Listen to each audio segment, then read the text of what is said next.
Melanjutkan bahasan kita dosa-dosa besar, saudara seiman, dan malam ini kita masuk dosa besar ke-45, masalah mengadu domba. Sebenarnya istilah mengadu domba ini digunakan dalam bahasa kita Indonesia. Kalau bahasa Arab, namimah. Dan namimah atau orang-orang Arab tidak mengenal istilah mengadu domba. Dipakai di Indonesia karena memang ada tradisi di zaman kerajaan-kerajaan dulu. Kita menjadi sebuah hal yang tren, tapi ini sebenarnya negatif ya. Membuat atau mengadu dua ekor hewan seperti ayam dengan ayam. Termasuk yang sering adalah domba dengan domba. Domba umumnya hewan yang sangat baik. Kalau dibiarkan, mereka tidak berantem satu sama yang lain. Tetapi jantan domba ini kalau dihadapkan satu sama yang lain dan dielus sebagian dekat tanduknya, maka dia mudah untuk terpancing emosi. Maka untuk mengadunya biasanya seperti itu, dielus di bagian antara dua tanduknya dan dihadapkan satu sama yang lain, lalu didorong, lalu kemudian mereka berantem. Di Indonesia digunakan istilah mengadu domba karena domba umumnya tidak berantem kalau sendirian. Tapi kalau diadu dia akan berantem. Dipakailah istilah ini untuk terjemahan namimah.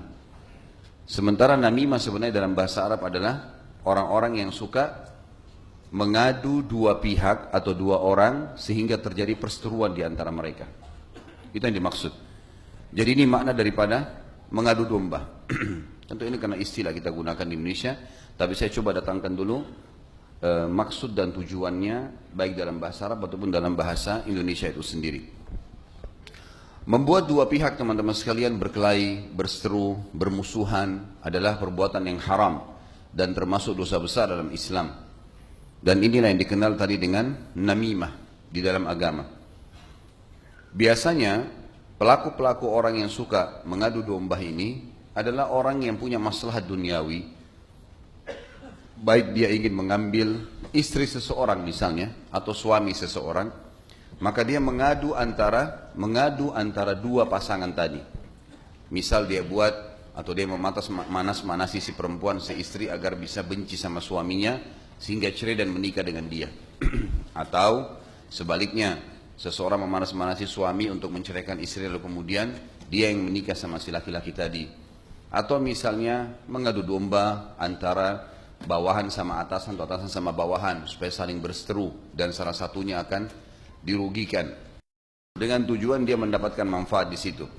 Atau dua orang yang partner bisnis atau semuanya bisa ditarik dalam masalah mengadu domba sehingga dua pihak berseteru. Saya akan terus mengulangi teman-teman statement Ibnu Qayyim rahimahullah yang sangat luar biasa sehingga memang kita bisa menjadikannya sebagai prinsip hidup. Beliau mengatakan, saya selalu senang dan tenang karena dua hal, dan ini sudah sering saya ulangi. Saya selalu senang dan tenang karena saya tahu ajal saya sudah ditentukan oleh Tuhan saya.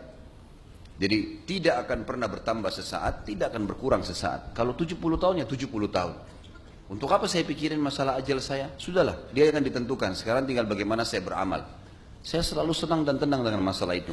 Mau tabrakan, mau jatuh dari tempat yang tinggi, selama ajalnya belum datang tidak akan mati.